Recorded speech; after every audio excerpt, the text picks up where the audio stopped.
Ben Greenfield, it's so exciting to have you here. Thank you for making the time.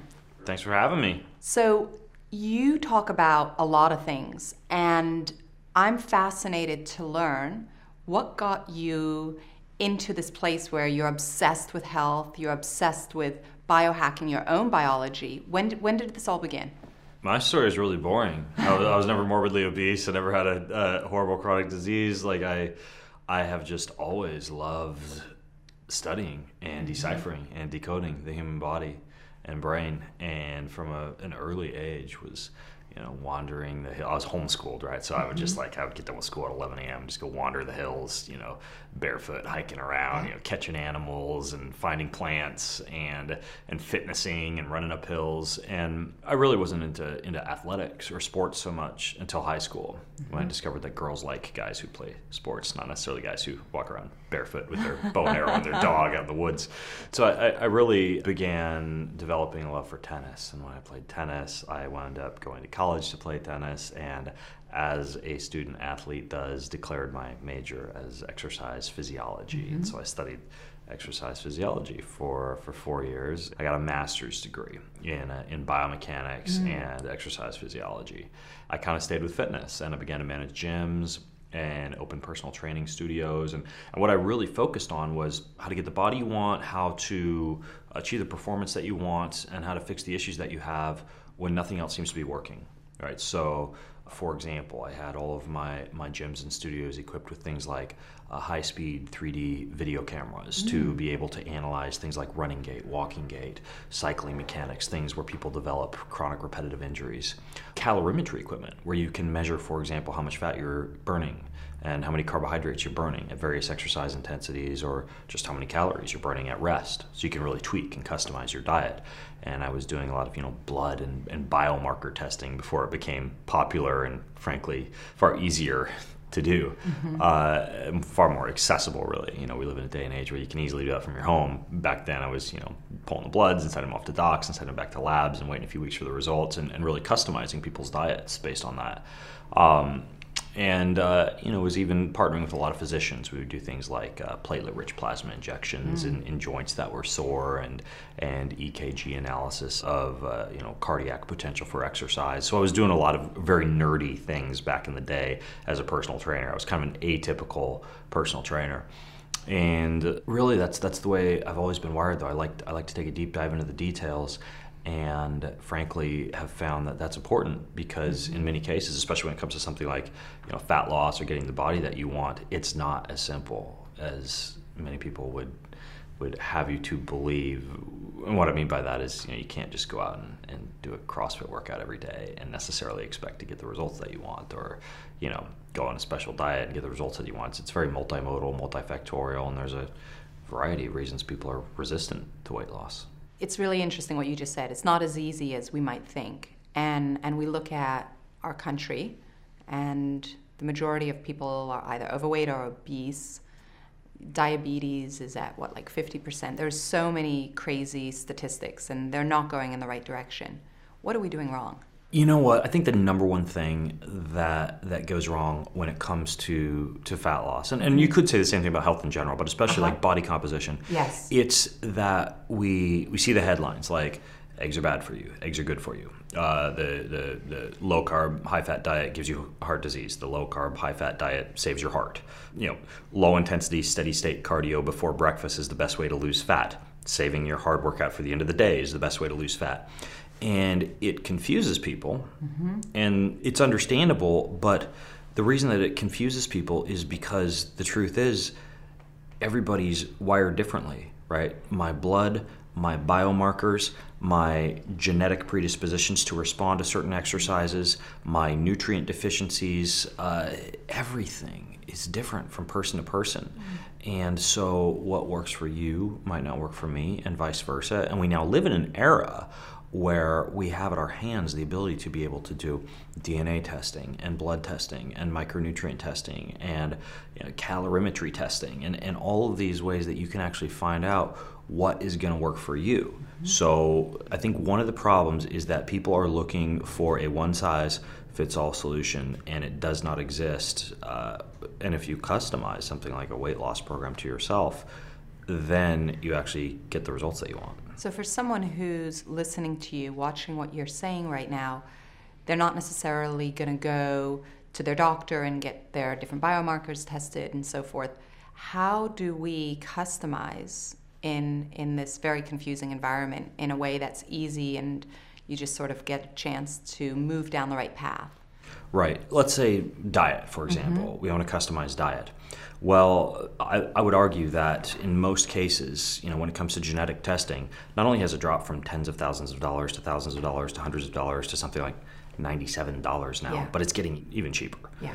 I'm talking to some companies right now that are making genetic testing available in the next year for about $10. Wow. Right. So you can get a salivary analysis. You drip a little saliva into a tube. I do this all the time. And I sniff a little peanut butter to make the saliva flow. That's the trick that works for me. That's the trick I was wondering. That's the trick. Uh-huh. And you can get, for example, your DNA tested. We know from studies that there are certain micronutrient deficiencies associated with obesity or propensity to gain weight. We have biotin, coenzyme Q10, vitamin D. There's a cluster of factors. I mean, there are dozens of services right now where you can literally just go online, order a test kit to your home, or order what is called a requisition form that you then take into a lab. You don't have to make a doctor's appointment. You can just do all this from the comfort of your own home. Companies like Inside Tracker or Thorne or Wellness FX, or there are even gut testing companies like Viome and Thrive, and so you could learn how to do it in an hour online. You get a nice PDF sent to you, and you can start to go through those results. But that's the type of thing that a lot of times people need to do. I mean, I'm a fan of self-quantification, of data, of figuring out what's going to work for you and your body, and then acting accordingly. Lowering glycemic variability is not rocket science. Right. For example, many cultures, and especially many of these blue zones, right, areas where there's a large number of long-lived people, Okinawa, Sardinia, Loma Linda, there's a variety of locations. We see the use of things like digestifs, bitters, totally. Things that are consumed before a meal to enhance digestion. This might be fennel, it might be licorice, lemon, apple cider vinegar, in some cases little alcohols, that little shot of grappa or vinsanto that you might have in Italy. These actually work to enhance what is called your first phase insulin response, which is what your body actually needs to naturally produce to lower your blood glucose response to a meal. Yeah. So by consuming, let's say, a glass of water with a little lemon and apple cider vinegar before a meal, and maybe sautéing your steak with a little bit of fennel seed on it, that's the type of thing that would be considered something that would lower your glycemic response, the ability of your blood sugar to rise in response to that meal, which can have a profound effect on weight loss. Chewing every bite that you eat, literally 25 to 40 times, actually chewing, Most of my grandmother slowing was down. right. Exactly. Chew your liquids, drink your solids, something like that. I'm probably messing that up. But ultimately, you have to process the food in your mouth where you begin to produce a lot of digestive enzymes that enhance, it's called an incretin response, or that first phase insulin response that I referred to. You're producing all of the digestive hormones responsible for not just digesting that meal, but for lowering the blood glucose response to that meal. I just remember when I was in Okinawa with all of the large group of long-living centenarians and so forth, and the way they would make their salads were completely different than the way we would eat them here, and it's just they're chocked full of different spices and herbs. So you'd be eating a herb salad instead of a lettuce salad, and that had a huge, just like what you were saying with the bitters. Herbaceous type of compounds that many of us don't cook with. And the fact is that we go way beyond fat loss. We go into longevity with a lot of these type of compounds, because these wild plants are chock full of natural built-in defense mechanisms that actually attack our body a little bit. And by consuming those, we actually enhance our body's ability to produce its own what would be called endogenous antioxidants. There are built-in defense mechanisms against those compounds that we're consuming.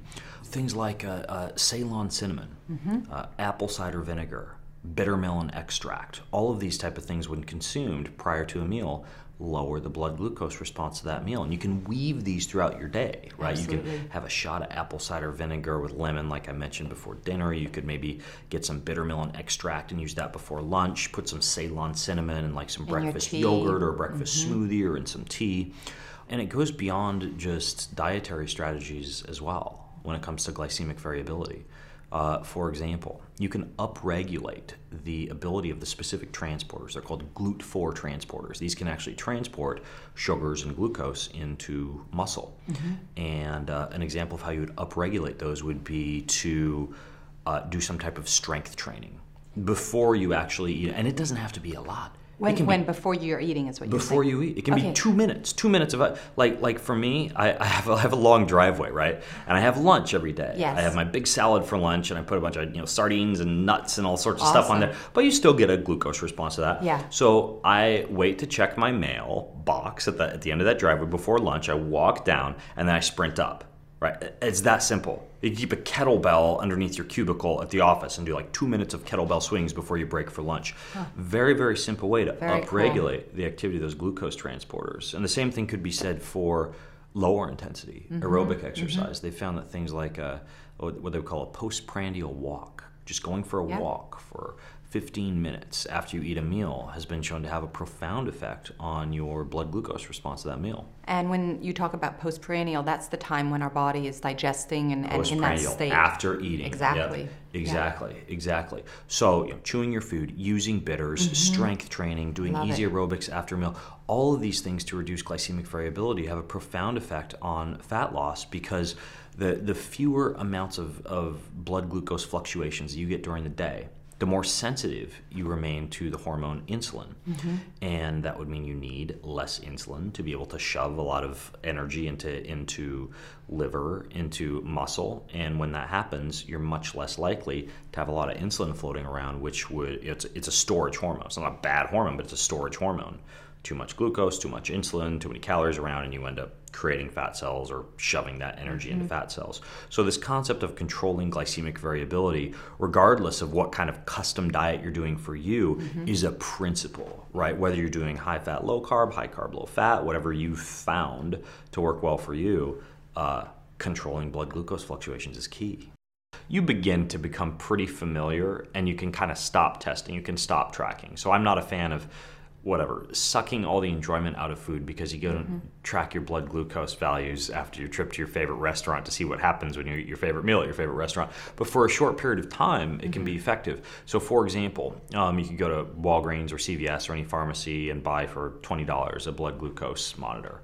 And you can actually just prick your finger, you bleed a little bit, and you find out what your postprandial blood glucose is. And if you're seeing that it rises or stays high for a very long period of time after a meal, that would be a sign that meal is raising blood glucose. If you're needle phobic, there are tests that can kind of approximate that, like a big rise in heart rate after a meal. There's a test called a COCA pulse test, COCA, a COCA pulse test, which is a good way to gauge how much a meal is amping you up, how much of a blood glucose response you get to that meal. It can also be used for things like food sensitivities, for example.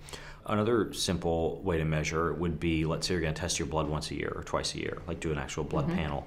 There's a measurement called hemoglobin A1C, HbA1c, and that's a 3-month snapshot of what your blood glucose is doing.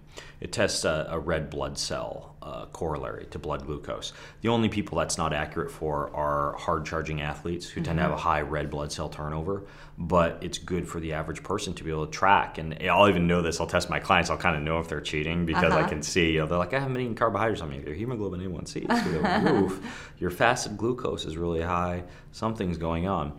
Granted, sometimes things like high cortisol and stress and inflammation can bump up blood glucose, but food and food strategies are really one of the more common things. And some people will get these 24-hour, there are companies like Dexcom, for example, making, devices like a G5, I believe it's called, which is literally just like monitoring blood glucose 24/7. And there are several tech companies right now developing infrared technology, needleless technology, where you can just track blood glucose and a variety of other parameters, lactic acid and sodium and all these other things that would allow you, even without needles, to just kind of track all the time. Is it on the market or not yet? None of those are on the market yet, but it's technology that I would say within the next year it's probably going to be available. Awesome. Yeah.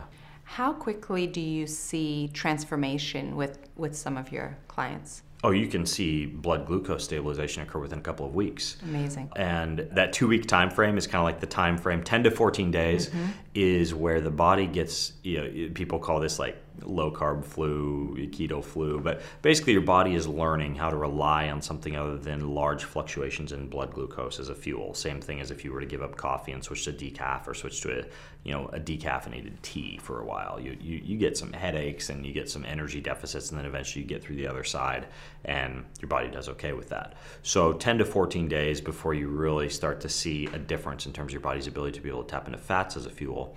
For an athlete or somebody who's trying to get off of, let's say, a lot of energy bars, a lot of smoothies, a lot of juices, a lot of very carbohydrate-rich beverages or carbohydrate-rich bars or supplements, it can take 6 months to 2 years to really get yourself to the point. Because if you think about it, if you've been eating cereal and scones and biscotti and high carbohydrates for a very long time, for years, since you were 3 years old, you can't like switch to a low-carb diet and expect to be operating like a rock star within a couple of weeks. Right. Let's talk about that operating like a rock star. Like for me, I grew up in Europe, so being French, we eat a lot of croissants and chocolate and all of that sort of stuff in the morning. And so when it just basically crashed my body as a CEO, I couldn't keep up with the fluctuation. I started to really deeply embrace balancing out that sugar and transformed my personal life. So there's a lot of misconception about transforming from burning glucose into burning fat. And part of that misconception has to do with like, what is a fat cell? How do we activate burning? And can you share with us some of the insights around fat cells, how we work with them, how we remove the toxins, all of that? So for a long time, there was this prevailing notion in exercise and nutrition that you can't kill fat cells. You can't get rid of them. They're just there, those evil little fat cells, their tiny claws just like waiting for you to overeat at some point, at which point you get a whole bunch of that extra caloric load shoved into fat tissue, shoved into white adipose tissue or subcutaneous fat or visceral fat or wherever your body tends to store fat. The fact is you can actually convert fat cells into other cells. You can kill fat cells. You just have to be in a proper metabolic state in order to do so. For example, absence of inflammation is one of the key factors that's necessary for you to actually convert fat cells into other cells or for fat cells to actually die. Absence of inflammation is something that you can tackle via a wide variety of strategies.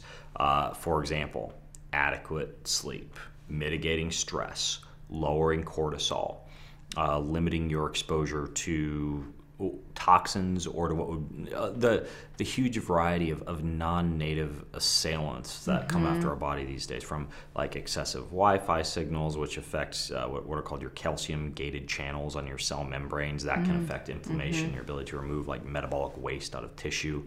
The parabens and phthalates and chemicals that we see storing a lot of fat, creating inflammation. Lifestyle strategies to clean up the body. I look at things like air, right? Begin to be cognizant of the air that you're breathing. Are you using a HEPA air filter in your home? Are you cleaning the air, or is it full of mold and fungi and off-gassing chemicals and things that your body, frankly, has to create fat cells to store? Light. Light can actually be inflammatory. Heavy exposure to large amounts of fluorescent light, large amounts of blue light at night, right? We're constantly bombarded with light from monitors and screens. This is another thing to mitigate and to be careful of. And there's people using blue light blocking glasses and screen protective software and all sorts of things to limit these strategies. At my house, we do a lot of lighting with like red and with candlelight and with fire and with like the things that ancient man or women would have used. Even lutein is really good for blue light. Right, exactly. Egg yolks or spinach. Yeah, eating a large amount of things like lutein and zeaxanthin from kale, eggs, spinach, fish. This can help to combat some of the effects, the damaging effects that heavy amounts of blue light can have on the retina, for example. So you look at air, you look at light, water is another biggie, right? Like, are you drinking enough plastic water bottles? Are you filtering your water? Are you using a really good form of filtration, like, say, reverse osmosis? Are you adding minerals to your water? There is even some research, like at the University of Washington, about like structuring your water and ensuring that it has an adequate electrical charge. And then, like I mentioned, electricity, right? Like how much Bluetooth exposure, how much Wi-Fi exposure. Are you turning off your Wi-Fi router at night? Are you putting your phone in airplane mode when it's in your pocket? These are actually almost like invisible variables that affect inflammation and therefore affect fat loss. Am I saying that by turning off your Wi-Fi router, then laying around on the couch all day with a bag of Cheetos, you're going to lose fat? Probably not. But if you're beginning to eat healthy and you're beginning to move, some of these things that decrease inflammation, good air, good water, good light, good electricity, controlling stress, getting adequate sleep, these are all variables that affect inflammation. One of the more potent strategies that I really like and personally use, I used this back when I used to race Ironman triathlon to stay lean, to be able to ride my bike up those hills, improve my power to weight ratio. Because I used to be like 40 pounds heavier than I am now. I was a bodybuilder, right? So I had to actually get rid of a lot of muscle in my case, but the principles are similar.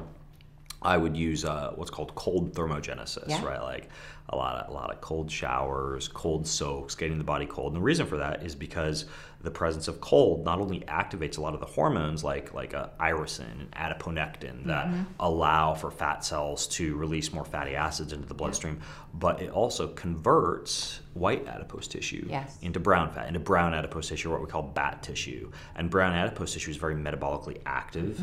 It's not as inflammatory as white adipose tissue. It burns calories to generate heat, to keep you warm, to shiver, and to do all these positive things that brown fat does for you. It's a very, very kind of cool, harmless, and almost like a tight form of fat. You see, like swimmers have a lot of brown fat. Or babies. Babies are born because they can't shiver. Yeah, exactly. And it's interesting also with brown fat. Like we think, okay, we have so much white fat, adipose tissue, but ultimately with brown fat, we only have a couple of ounces in our body, right? And it's sort of in the neck, and you find it a lot in the collarbone. There's some above the waist. A lot of times, like in the upper body and the shoulders. And that conversion of white adipose tissue into brown adipose tissue is not going to occur if you're in an inflamed state. So if you're like taking cold showers, doing like the Wim Hof thing, or cold soaks, that stuff works. But you also have to keep your Wi-Fi router off and make sure that your cologne or your perfume doesn't have a bunch of toxins in it, and you're getting adequate sleep, and you're using anti-inflammatory herbs and spices like curcumin and ginger and garlic and tart cherry and a lot of these things that naturally fight inflammation, and you're avoiding a lot of the things that produce inflammation like sugar is a big one, but really vegetable oil and oxidized fats, in my opinion, are an even bigger culprit when it comes to inflammation, because your body can actually burn sugar, but when it comes to oils, like you are what you eat. Like those will actually be used to make up your cell membranes, and that contributes to even more inflammation. And so the idea here is that if you're using a strategy, like let's say, this is one of my favorite strategies. You get up in the morning, you're fasted, so your body's going to tap into a lot of fats when you're in that fasted state, because you don't have a bunch of extra fats or calories on board to burn, right? So you don't do the big like fatty coffee thing. You don't do like a bunch of snacks. I encourage people to avoid much supplementation aside from like a little bit of caffeine or green tea, because that can enhance the ability to be able to release fatty acids from fat tissue. So you get up and you're fasted. Maybe you haven't eaten, I like a 12-hour to 16-hour fast. So you finish dinner at 8 p.m. and you are not going to eat again until like sometime between 8 a.m. and noon, right? I'm very competitive with myself. I even have like a little stopwatch that'll start. Okay, when it hits 12 hours, I eat again. And if I get up at midnight for a snack, then guess what? I'm not going to eat till lunch. But when you're in that fasted state, there's a few things that work very well. First of all, some type of cardiovascular exercise in your fat burning zone. I mentioned I used to run all these personal training gyms and studios where we do what was called indirect calorimetry, where you can measure how much fat and how much carbohydrate that people burn at rest and during exercise. And you reach a certain point during exercise at which you're burning a very high percentage of fat related to carbohydrates. It might not be the intensity of exercise at which you're burning the most calories, but it's the intensity of exercise that actually kind of trains your body how to be a fat burning machine. High intensity interval training is good. It jacks up your metabolism. Weight training is good. It enhances your glucose sensitivity and adds muscle to, again, increase your metabolism. But you also need a little bit of this kind of like steady state, easy aerobic conversational exercise to train your body how to be a fat burning machine. And I like to encourage people to do this when they're in a fasted state in the morning, right? So you got a lot of your own fat to tap into. So you wake up fasted, get a little caffeine in your system, do like easy cardio for 20 to 60 minutes. Then you finish up with the cold, right? You do like a cold shower or a cold soak or a cold bath. And The other thing that happens when you do this, and I see this a lot in people who like charge out of bed at 4 a.m. for their Navy SEAL, CrossFit, like hardcore workout. The fact is that after you do a workout like that, you tend to get really hungry for breakfast, and you tend to create a lot of cortisol. And that can sometimes come back to bite you. You engage in like a hypercaloric intake after a hard morning workout. All the time. You get a lot of cortisol, and you also tend to sit around a lot more during the day because you're patting yourself on the back that you did such a hard workout. You could just kind of sit down the rest of the day. Whereas I like the idea of just like getting up, walking the dog in the sunshine while you're fasted, or going for an easy swim, or doing some easy yoga or stretching, and then you save all the hard stuff for later on in the day. Which works really well because that's when your body temperature peaks, that's when your grip strength peaks, that's when your ability to repair muscles after exercise peaks. We see a second hormonal peak later in the afternoon. And so that's exactly what I do, is I do very, very easy in the morning, coffee, cold shower, and then later on in the afternoon or the early evening, I'll actually do the hard workout, the higher intensity workout. Now, the other cool thing about this strategy is that if you're an athlete or if you exercise a lot, one of the limitations of really restricting glycemic variability, like I was talking about, by not eating a lot of carbohydrates or eating a lower carbohydrate intake, you don't have a lot of energy for the next day's workout sometimes. Right. It's tough to go hard. So what I do is I actually eat good carbohydrates, like either longevity-enhancing carbohydrates like blueberries or red wine or dark chocolate, what I call safe starches, right, like yams and sweet potatoes and tubers or quinoa or amaranth or millet or my wife's wonderful slow-fermented sourdough bread. Ooh. Like I'll eat these things in the evening, but because I've done a harder high-intensity workout at some point in the afternoon, those GLUT4 transporters that I was talking about, they're very active, they're very ready. Right. So those carbohydrates that I eat, they get shoved into liver tissue, they get shoved into muscle tissue, and they get socked away for energy for the next day's workout. You don't see a big rise in blood glucose for people doing the following morning. Right, exactly. People doing like ketosis, you're kind of like back in that fat burning mode by the next day. And so this whole strategy of like morning easy workout, caffeinated state, cold shower, and then doing the harder stuff in the afternoon works really well. And the only other strategy that I really like... Just to stay on that one. So I love what you're saying. You're telling us like exactly where the research is going, which is like, look, we don't have to deprive ourselves. We can have our carbohydrates, but the timing is what really matters. It's like you're talking about timing our carbs for later on in the day, having the high quality carbs, pre-gaming, in the morning with caffeine. And I love the part about being able to get into a cold shower. Can you talk to us a little bit about how long that shower should be to really get the health benefits? So when it comes to the cold shower, yes, there's a lot of kind of research that goes back and forth on it, in terms of, do you have to get to a shivering state? Do you have to get super cold? Do you have to stay in there 20 minutes? Several years ago, I met Ray Cronise, a former NASA materials engineer who was doing a lot of studying on cold thermogenesis. And the strategy that he uses and that he's found in his lab to be very effective is a 5-minute cold shower twice a day, in which you alternate between 20 seconds of cold and 10 seconds of hot. So you're contrasting, going back and forth. So you get this big release of blood flow, you get a release of what's called nitric oxide, you get a bump in metabolism, and it also makes the cold shower a little easier because you get to go back to hot every now and again.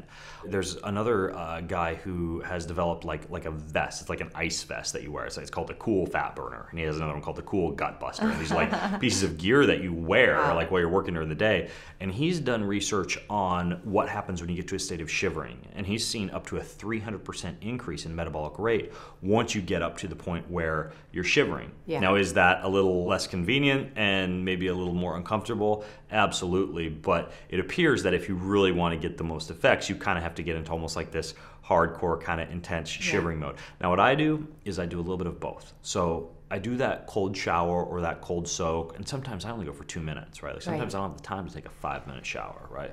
But I'll do that a couple times a day. Right? So like after that morning workout that I talked about, and then if I do something hard in the evening, I'll do it after that hard evening workout. And that's cool because you also, cool, pun intended, it's cool because you get that double whammy, like cold exposure twice during the day, but you also sleep better at night because it lowers your core temperature. And a lowered core temperature is really, really great for sleep, which comes full circle to decreasing inflammation. However, what I do is once or twice a week, something that kind of gets me into that more intense, kind of uncomfortable cold state. Like I actually have a cold pool at my house, like meaning I have a little pool, but I just don't heat it. Right? And I get in there a couple of times a week, and I have a little underwater MP3 player, so I'll listen to an audiobook or a podcast. Wow. And I'll just kind of swim around the pool. I don't like lap swim. I'll just kind of move around and swing my arms and legs to keep the water cold against my body. And you shiver a little bit, and you get out, and you don't take a hot shower after, right? You force your body to burn calories and to warm up and to get the white adipose to brown adipose tissue conversion by kind of like warming itself. So I find that to be far more sustainable for me versus the stress and the discomfort. And I really don't want to do this every day. Right. Thing that comes along with like trying to do a 20-minute cold soak every day. Yeah. So ultimately, little brief exposures to cold a couple of times a day, paired with once or twice a week, getting yourself to where you're really, really shivering, kind of exposing the body to a little bit of cold. It's just like exercise, right? You wouldn't do an incredibly hard workout, muscle-damaging workout every day. You'd move every day, right? You expose your body to some form of blood flow every day, and then every once in a while you do like that hard workout that provides you with a big metabolic stimulus, and then you kind of go back into cruise control mode versus like trying to do a hard workout, getting 2 weeks in, getting injured, getting burnt out. Kind of the same thing with cold. The other thing that I really like to pair with cold, because there's some interesting research on this and its ability to do what is called lysing of fat cells, actually breaking open and destroying of fat cells, is heat. Infrared heat, like near and far infrared heat specifically, or even just getting yourself in like a dry sauna to the point where you're pretty hot, has been shown to upregulate expression of what's called heat shock protein, which can increase metabolic rate and can produce better stress resilience, a whole host of pretty positive metabolic effects. Talk about the heat shock proteins, because a lot of people have heard about it, and I'd love for you to do a little bit of a deeper dive. It's basically just a protein in your body that is protective of cells and allows you to be able to withstand stressors, whether that's exercise stressors or heat stressors or, ironically enough, cold stressors. It basically, think of it like building extra armor for the cells. Well, when you expose yourself to kind of uncomfortable levels of heat, you actually express more of these proteins, in addition to nitric oxide for blood flow and increased metabolic activity. And the skin is the body's largest detoxification organ, so we see a loss of a lot of toxins and metals through the skin, which is also great for losing fat, because otherwise a lot of that would be stored in fat cells. And so what I like to do, if you have the ability, is you can count like your morning fat burning exercise, for example, as a visit to a sauna. You can even do this a couple of times a week as kind of like one of your morning routines. And I actually have a sauna at my house, and I go in there almost every morning when I'm at home. So when I talk about this easy morning fat burning stuff, I like to go in the sauna for 20 or 30 minutes and move around and exercise a little bit, do some push-ups, and then I finish up with the cold. So I get that double whammy thing. Yeah. Same thing, do it in the fasted state with the caffeine in the system, but that again is a very potent, practical fat loss strategy. Right.